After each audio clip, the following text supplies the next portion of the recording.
Quiero ver la que seguramente es la única copia existente del segundo libro de poética de Aristóteles.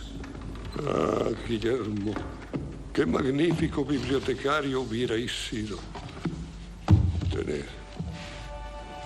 Aquí está vuestro merecido premio. Leedlo.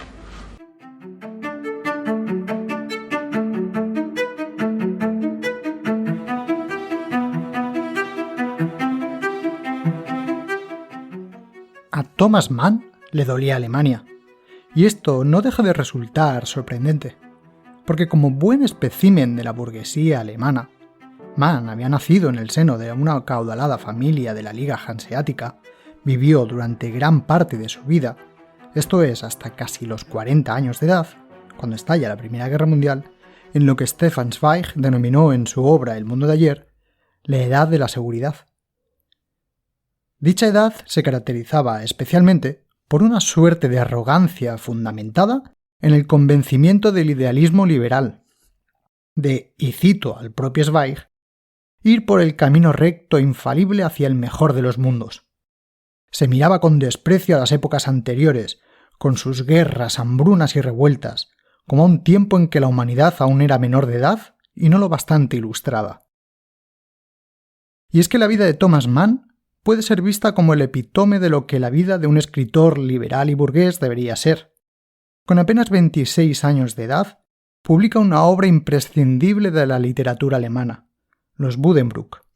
Como la mayoría de los intelectuales liberales, celebra con pasión e ilusión el estallido de la Primera Guerra Mundial, en la que, sobra decir, no participó. Posteriormente, en 1924, publica una novela imprescindible también, pero en este caso de la literatura universal, como es La montaña mágica. 5 años después, se le concederá el Premio Nobel de Literatura, pero en ese feliz año, por el mayor galardón literario, fue cuando a Thomas Mann le empezó a doler Alemania. Y es que en 1930 pronunció un audaz discurso en Berlín llamado Una apelación a la razón, donde pidió la formación de un frente común de la burguesía culta y la clase trabajadora socialista contra el fanatismo inhumano de los nacionalsocialistas, es decir, contra el rápido crecimiento del movimiento nazi. Pero todo fue en vano. En 1933, durante la denominada Acción contra el espíritu antialemán, Thomas Mann, a estas alturas ya exiliado en Suiza tras la llegada de Hitler al poder, supo que sus libros fueron quemados en la plaza de la Ópera de Berlín. El fuego aniquilaba la obra del mayor escritor alemán de su época. Pero como escribe otro autor de lo diabólico, Mikhail Bulgakov, los manuscritos no arden, y Mann, sabedor de que no podría volver a su querida Alemania durante un tiempo, era consciente también de que con él, con su lenguaje, con su literatura y con su obra, se llevaba consigo a su país. Y es por eso, por lo que ya en ese exilio de tantos años, afirmó de manera grandilocuente que allá donde yo esté se encuentra Alemania, porque a Thomas Mann el dolor que más le dolía era Alemania, y debía oponerse en calidad de intelectual liberal que era al intento de apropiación de lo alemán iniciado por los nazis. Seáis bienvenidos a un nuevo episodio de Leed Malditos. Comenzamos.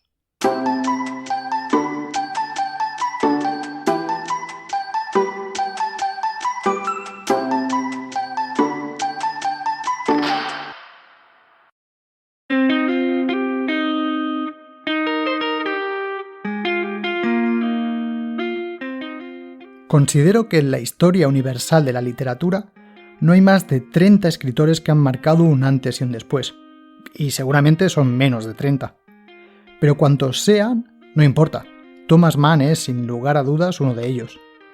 Cierto es que lo que le hace ineludible no es la ruptura que encontramos en la obra, por ejemplo, de Joyce o la sutileza poética de Proust o el pensamiento descarnado de Faulkner, pero es innegable cuando uno lee cualquier obra del escritor alemán, y poco importa que nos veamos forzados a leer una traducción, que la escritura del autor de La muerte en Venecia roza la perfección. Thomas Mann no es un escritor de novelas que vayan a pasar al recuerdo por lo que sucede en ellas, por su trama, No en vano es un escritor de ideas, y sus libros, por tanto, son un compendio de pensamientos profundos, elaborados y elucubrados y enunciados por sus personajes. Pero su prosa es asombrosa y el lector, o al menos mi yo lector, ha quedado innumerables veces con la boca abierta, leyendo y observando cómo su escritura se mueve y balancea de una forma tan equilibrada y virtuosa que me hace imposible imaginar la posibilidad de imitar tal arte. No voy a negar, eso sí, que de todos mis escritores preferidos, Thomas Mann es de largo el más aburrido de ellos. Aunque la ironía es uno de los recursos de los que más uso hace el escritor alemán, y hay en sus libros, de vez en cuando, algún momento humorístico, sus obras tienden a ser demasiado expositivas. Leer los Buddenbrook, La montaña mágica, o José y sus hermanos, requiere de nuestra parte realizar de seguro, en algún momento de la lectura, un gran acto de paciencia. De hecho, durante la lectura del libro que nos ocupa, recuerdo que escribí en Twitter la siguiente reflexión. Solo a un autor como Thomas Mann se le conceden 24 capítulos, cerca de 300 páginas introductorios. Quizá os preguntaréis cuál es el libro que me exigió un acto tal de paciencia durante 300 páginas, y este no es otro que el Dr. Faustus, la vida del compositor alemán Adrian Leverkühn, contada por un amigo. La novela Dr. Faustus se sitúa en el horizonte histórico de la Segunda Guerra Mundial. En 1943, la derrota alemana en Leningrado supuso el inicio del declive del Tercer Reich. En pocos meses se sucedieron la capitulación de Alemania en el norte de África, el desembarco aliado de Sicilia y finalmente la caída de Mussolini. En este contexto, Thomas Mann, a principios de abril del 43, comienza a hacer acopio de materiales para su novela. El biógrafo ficticio de la novela, su narrador, Selenus Zeitblom, comienza a escribir la biografía de su querido amigo, Adrian Leverkühn, el 23 de mayo de 1943. Ese mismo día, en otro plano, en el nuestro, en la realidad, Thomas Mann inicia la escritura de la novela. Y si bien resulta bastante evidente, con esta coincidencia de fechas, la intención de Mann para con la función de la obra, no era esta únicamente la de trasladar al mundo de la ficción una crítica antinazi, pues Mann era un gran conocedor del tema fáustico y por tanto no podía ni quería ignorar todas las posibilidades filosóficas, morales y artísticas que dicho tema conllevaba. De hecho, para el gran común de las gentes, si existe una obra sobre el mito faustiano, esta no es la de Thomas Mann, sino que todos solemos pensar en la obra del otro gran escritor alemán, Wolfgang Goethe. Escrita en el siglo XIX, el Fausto de Goethe ejerció una enorme influencia y a su vez condicionó en parte a la literatura alemana del siglo. Mann supo recoger dicho mito y actualizarlo, dotar a la historia de una dimensión psicológica y social, en tanto que señala la enfermedad de la decadente sociedad alemana, pero también le añade una reflexión sobre la posibilidad del arte y de la cultura.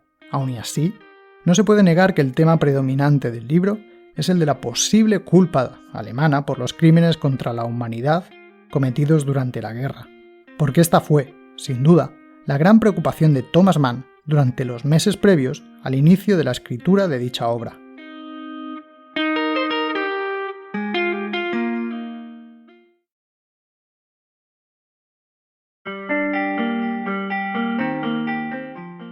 Podemos leer en un pequeño libro titulado Escucha a Alemania lo que Mann escribía en julio de 1942, es decir, pocos meses antes de ponerse a escribir el Dr. Faustus. Alemanes, créanme, marchan hacia la ruina, pero estén tranquilos, y esto se lo digo cabalmente en este momento en que las apariencias vuelven a ser de triunfos y victorias y conquistas. Marchan hacia la ruina, pero no ustedes, no Alemania. El llamado exterminio de Alemania es una palabra tan hueca de sentido, tan irreal como la victoria de Hitler. Pero hacia la ruina avanza y tendrá un fin no muy lejano, el monstruoso sistema de robos, crímenes y falsedades del nacionalsocialismo. Se terminará con esta filosofía pedestre y vergonzosa y se acabará con los actos que en ella se inspiran.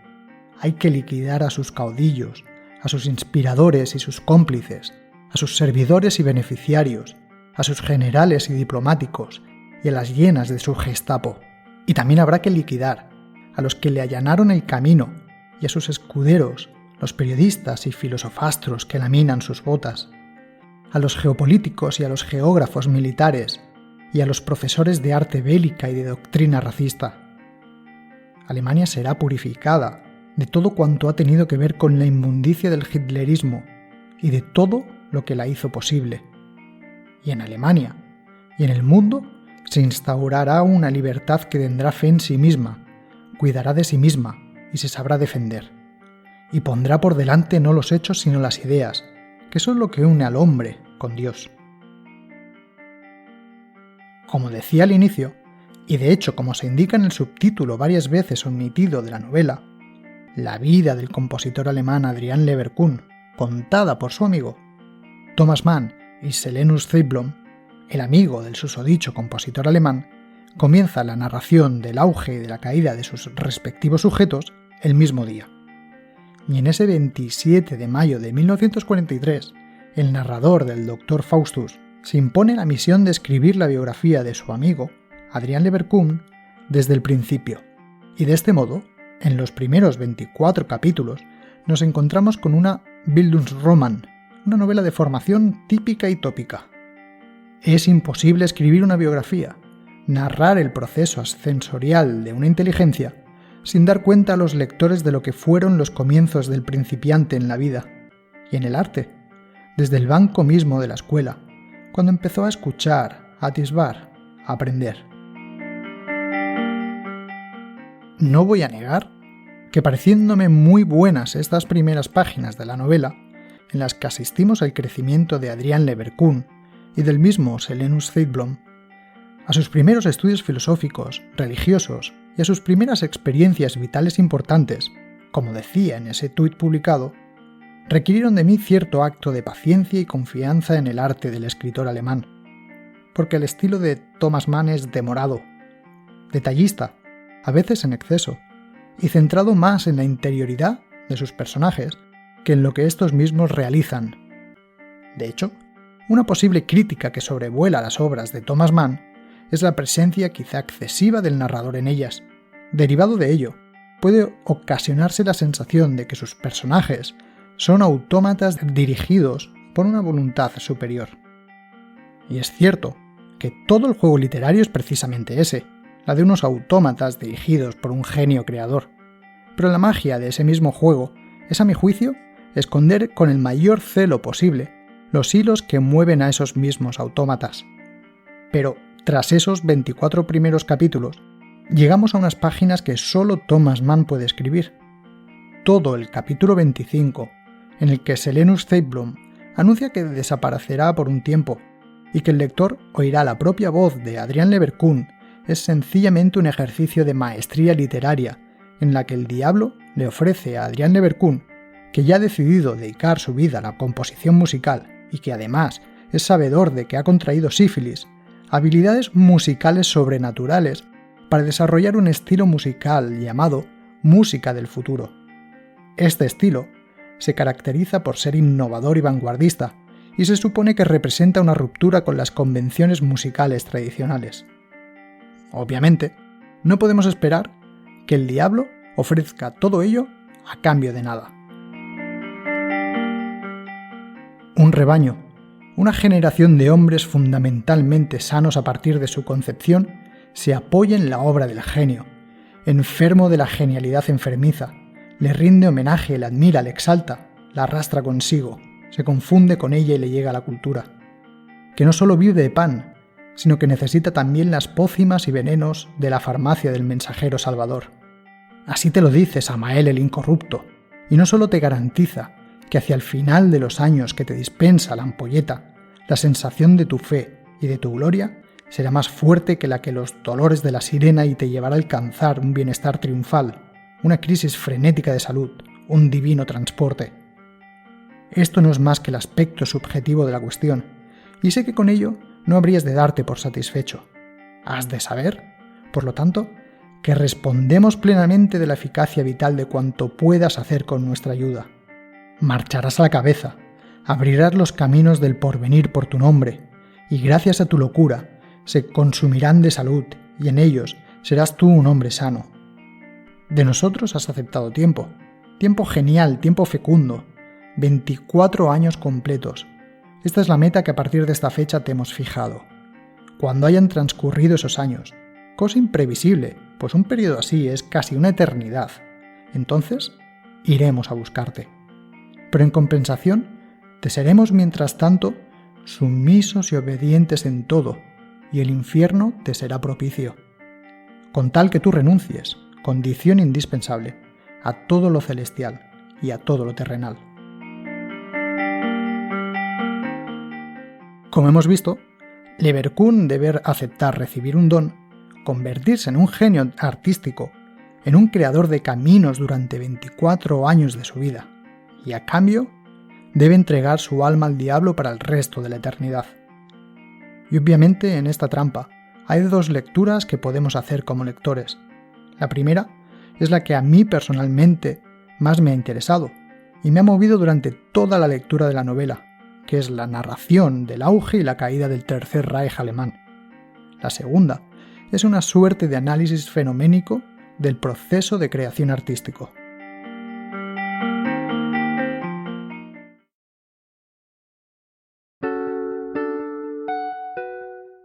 Esta primera lectura es quizá la más obvia de las dos, pues toda la novela está plagada de referencias sobre el derrumbe de la Alemania nazi. Desde el escritorio donde Silenus Seiblum escribe la vida y la obra de Adrian Leverkuhn, él observa la derrota de su país y enlaza dicha derrota con el deterioro de su amigo ya fallecido.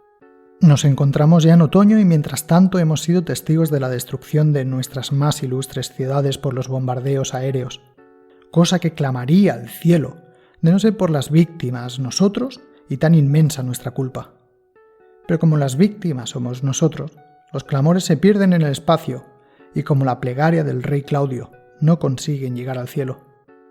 Después de las atrocidades que hemos provocado, resultan sorprendentes los lamentos por ofensas a la cultura en boca de quienes trataron de presentarse ante la historia como portaestandartes de una barbarie que, complaciéndose en la maldad, pretendía rejuvenecer el mundo.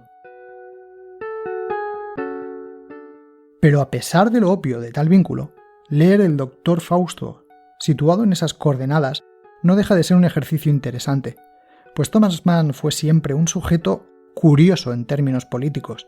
Él se consideraba un apolítico. Y si bien, como gran parte de los intelectuales liberales alemanes, celebró con algarabía inicialmente el estallido de la Primera Guerra Mundial y declaró en varias ocasiones contra la democracia moderna, no dudó un segundo en oponerse a Hitler y vivir con las consecuencias de su acto. Alemania, para Thomas Mann, como Adrian Leverkuhn para Silenus Seiblum, vende su alma a los poderes oscuros para alzarse sobre sus contemporáneos. La conciencia de este pacto destruye esa extraña creencia, imperante en esa edad de la seguridad que impregnaba la vida de la burguesía centroeuropea, de ser suficientemente civilizados para cometer atrocidades que otros pueblos sí que pueden llegar a cometer. La historia, sin embargo, les enseñó a todos ellos que seguramente no eran lo suficientemente civilizados todavía.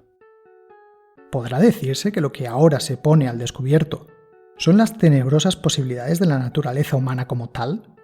La verdad es que los autores de los actos que horrorizan a la humanidad son alemanes, y que todo lo alemán es considerado como execrable, como ejemplo del mal. Qué extraña sensación no habrá de ser la de pertenecer a un pueblo cuya historia llevaba en su seno tan horrendo fracaso. Un pueblo descarriado, espiritualmente consumido, un pueblo que por propia confesión desespera de gobernarse a sí mismo y prefiere la colonización extranjera. Un pueblo que habrá de vivir encerrado dentro de sí, como los judíos de los guetos, porque la barrera del odio acumulado en torno suyo le impedirá salir de las fronteras. Un pueblo impresentable.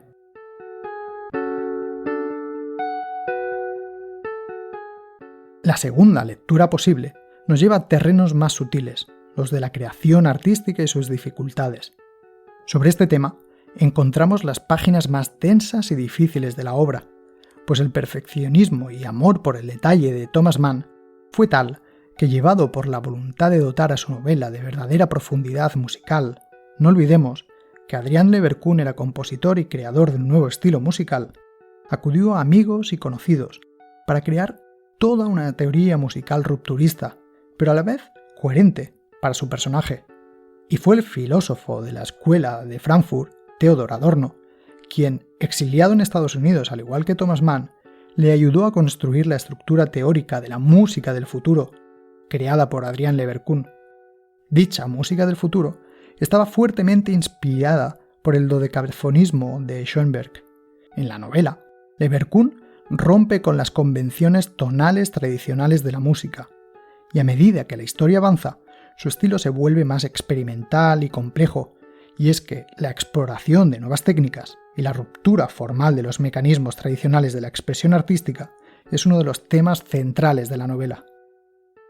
El progreso revolucionario, la gestación de la novedad, son necesidades vitales del arte, que solo pueden verse satisfechas por el vehículo de un subjetivismo lo bastante fuerte para rechazar los valores tradicionales, para comprender su agotamiento, el cansancio, el tedio intelectual, el asco por los procedimientos conocidos, el maldito impulso de ver las cosas iluminadas por su propia parodia, el sentido de lo cómico, son el recurso de que el arte se sirve para manifestarse objetivamente y realizar su esencia. Y es que, si bien la lectura histórico-política del Dr. Faustus es fecunda y enriquecedora, me parece que lo es aún más la posible lectura de la obra de Mann como un tratado sobre la posibilidad y los entresijos de la expresión artística. Es cierto que son estas las páginas más obtusas de la novela.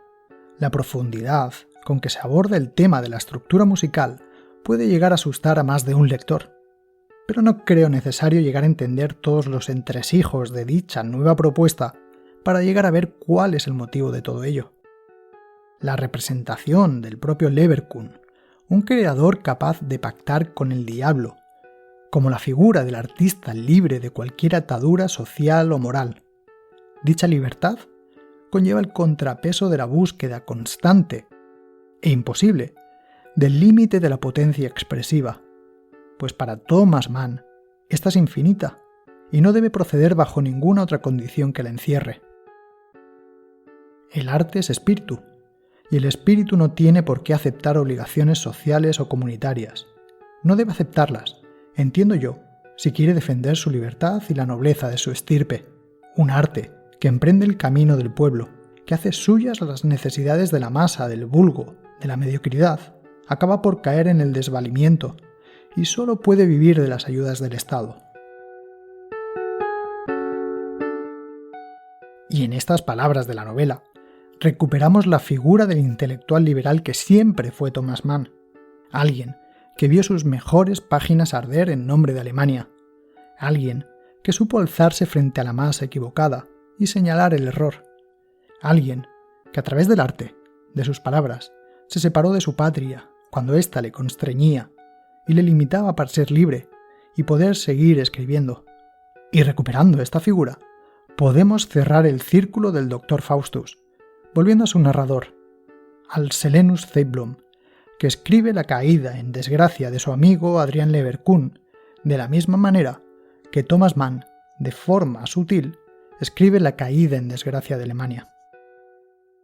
Alemania, misma tierra infeliz, se ha convertido en una cosa extraña, completamente extraña para mí, precisamente porque, persuadido de cuál iba a ser el trágico desenlace, no quise solidarizarme con sus pecados y preferí buscar refugio en el aislamiento. ¿He de preguntarme si hice bien? ¿Es cierto, por otra parte, que haya hecho lo que digo? Hasta la hora de su muerte, mantuve mi fidelidad a un hombre lamentablemente grande. Su vida, que nunca cesó de inspirarme, tanto temor como cariño, acabo de narrarla. Esta constancia en la lealtad puede servir de contrapeso, me parece, al horror con que me aparto de mi país y de sus culpas.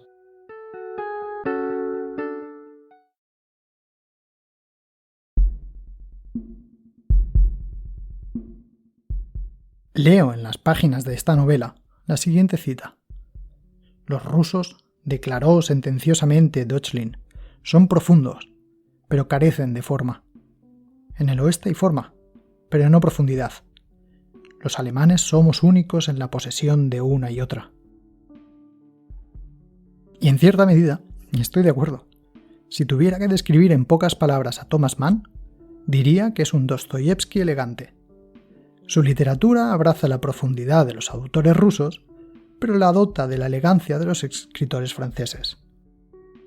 Y ello provoca que la lectura de sus novelas nos haga disfrutar como lectores, pero al mismo tiempo eleve enormemente las dificultades de ser, o querer ser, un novelista.